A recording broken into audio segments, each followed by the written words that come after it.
ஸ்ரீமடம், உலகிலே ஒரே விஷ்ணு மாயசாத்தன் மடம், போரூர். ஆச்சி ராயல் குலோப் ஜாமன் பேக்ஸ், ஒன்று வாங்கினால் ஒன்று இலவசம். திருச்சிற்றம்பலம். என்னாருடைய சிவனையை போற்றி, எந்நாட்டவருக்கும் இறைவா போற்றி. அனைவருக்கும் வணக்கம். இன்னைக்கு நம்ம பார்க்கக்கூடிய பதிவு என்னன்னு பாத்துட்டீங்கன்னா, கார்த்திகை மாத பயணத்தை தான் நம்ம பார்க்க போறோம். அதுக்கு முன்னாடி நம்ம சேனலை சப்ஸ்கிரைப் பண்ணிக்கோங்க. இந்த மாதம் என்னென்ன கிரகங்கள் மாறுறாங்க, இந்த மாதத்துல என்னென்ன யோகங்கள் வேலை செய்ய போகுது அப்படிங்கறத நம்ம தனிப்பட்ட முறையிலேயே நம்ம பார்க்கலாம். இப்ப பாத்துட்டீங்கன்னா, குரு பகவான் அப்படின்னு சொல்லக்கூடியவர் கடகராசியில உச்சமாக இருந்து வக்ரம் பெற்றுட்டு இருந்தார். இப்போ 19ஆம் தேதி பாத்துட்டீங்கன்னா மிதுன வீட்டுக்கு போறார். ஆனாலும் அதே இடத்துல வக்ரகதியில் இருக்கிறார். அடுத்தது சுக்கிரன் 10ஆம் தேதி விருச்சிக வீட்டுக்கு வருகிறார். செவ்வாய் 21ஆம் தேதி தனுசு வீட்டுக்கு வருகிறார். ரெண்டு பேருமே தன்னுடைய ஆட்சி பலத்துல இருந்தாங்க. இப்ப ஆட்சி பலத்துல இருந்து அடுத்த வீட்டுக்கு வரப்போகிறார்கள். அதே போல புதன் பகவான் அப்படின்னு சொல்லக்கூடியவர் 20ஆம் தேதி பாத்துட்டீங்கன்னா உங்களுக்கு விருச்சிக வீட்டுக்கு வரப்போகிறார். சனி பகவான் அப்படின்னு சொல்லக்கூடியவர் 12ஆம் தேதி வக்ர நிவர்த்தி ஆகிறார்.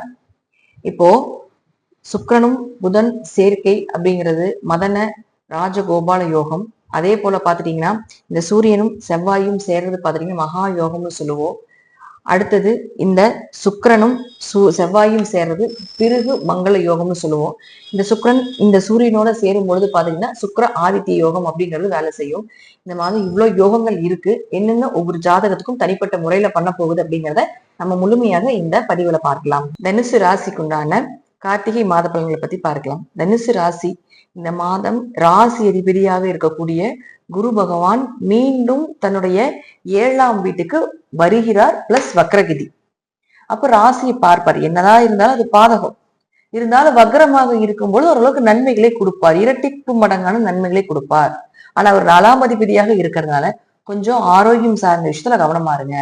மனசு தெளிவில்லாம இருப்பீங்க. மன ரீதியாக கொஞ்சம் ஒரு டிப்ரெஷனோ, என்ன பண்றது என்ன செய்யறதுன்னு தெரியலையே அப்படி. ஏன்னா உங்களுக்கு வந்து தனுசு ராசிக்கு அர்த்தாஷ்டம சனி வேற நடந்துட்டு இருக்கு இல்லையா? அப்ப அர்த்தாஷ்டம சனினா 4இல் சனி இருக்குன்னு அர்த்தம். அப்ப 4ஆம் அதிபதி வக்ரகதி அடைகிறார் குரு பகவான். அப்ப மன ரீதியாக கொஞ்சம் பிரச்சனைகளை கொடுக்கும். மனசு தெளிவா வச்சுக்கோங்க. எதா இருந்தாலும் பாத்துக்கலாம் அப்படிங்கிற ஒரு குணத்தை கொண்டு வந்துக்கோங்க அப்படிங்கிறதுதான் ஃபர்ஸ்ட் நம்ம சொல்லக்கூடிய ஒரு விஷயம். அதே போல வீடு மனை சொத்துக்கள் இது சார்ந்த விஷயங்கள் வருது அப்படின்னா ஒரு முறைக்கு 2 முறை யோசிச்சு அதை செய்யலாமா வேணாமா அப்படிங்கிற விஷயத்த பார்த்து செய்வது என்பது சிறப்பு. அடுத்து சனி பகவானும் பாருங்க 12ஆம் தேதி வக்ரம் நிவர்த்தி ஆகிறார். அப்ப 2 குடையர் வக்ரம் ஆகும் பொழுது என்ன பண்ணிருப்பாருன்னா கொஞ்சம் பணம் வர வேண்டியதுல ஸ்டாப் பண்ணிருப்பாரு. இதே உங்க ஜாதகம் வக்ரமாக இருந்ததுன்னா ஓரளவு பண வரவு கொடுத்திருப்பாரு. வக்ரம் இல்லை அப்படின்னு இருக்கக்கூடிய ஜாதக்கு பண சார்ந்த விஷயங்கள், குடும்பம் சார்ந்த விஷயங்கள், பேச்சு சார்ந்த விஷயங்கள் இதுல எல்லாமே கொஞ்சம் பிரச்சனைகளை கொடுத்து கொண்டே இருப்பார். இருப்பினும் இப்போ 12ஆம் தேதிக்கு மேல வக்ர நிவர்த்தி ஆகிறனால ஓரளவுக்கு நிச்சயமாக பணம், பொருளாதாரம், உங்களுடைய முயற்சிகள் கைகூடி வர்றது, செய்கின்ற வேலைகள் எல்லாமே சிறப்பா இருக்கிறது, எந்த முயற்சி எடுத்தாலும் அதுல பாத்துட்டீங்கன்னா வெற்றி காண்பது இதெல்லாம் நிச்சயமா உண்டு. அடுத்தது 5 மற்றும் 12ஆம் அதிபதியான செவ்வாய் தன்னுடைய 12ஆம் இடத்துல இருக்காரு. விரையாதிபதி விரயத்தில் இருக்கும்போது இப்ப விரயங்கள் நிறைய நடந்திருக்கும். சுப விரயங்களோ அல்லது தேவையில்லாத விரயங்களோ அப்படிங்கிறது ஏற்பட்டு இருக்கும். இப்ப இவரு அடுத்தது பாத்தீங்கன்னா 20ஆம் தேதிக்கு மேல ராசிக்குள்ளே வர்றார். அப்ப யார் அவர் 5ஆம் அதிபதி இல்லையே? அப்ப வெளிநாடு வெளியூர் பயணங்கள், அதிர்ஷ்டம் பெருகக்கூடிய ஒரு காலகட்டங்கள், குல தெய்வத்தினுடைய அனுகிரகம். 5ஆம் இடங்கிறது குலதெய்வம். அப்ப குலதெய்வத்தினுடைய அனுகிரகம் கிடைப்பது. 5ஆம் இடங்கிறது அதிர்ஷ்டம். அப்ப அதிர்ஷ்டம் அதிகமாக வர்றதுக்கு உண்டான வாய்ப்புகள். 12ஆம் இடங்கிறது வெளிநாடு வெளியூர் பயணங்கள். இதெல்லாம் உங்களுக்கு சாதகமாக இருக்கிறதுக்கு உண்டான வாய்ப்புகள் இதெல்லாம் ஏற்படுத்தி கொடுப்பார். ஒரு நிம்மதியான தூக்கம், ஒரு பயணங்கள், பயணத்தின் மூலமாக ஒரு சந்தோஷங்கள் இதெல்லாம் தனுசுக்கு இந்த மாசம் நடக்கும்.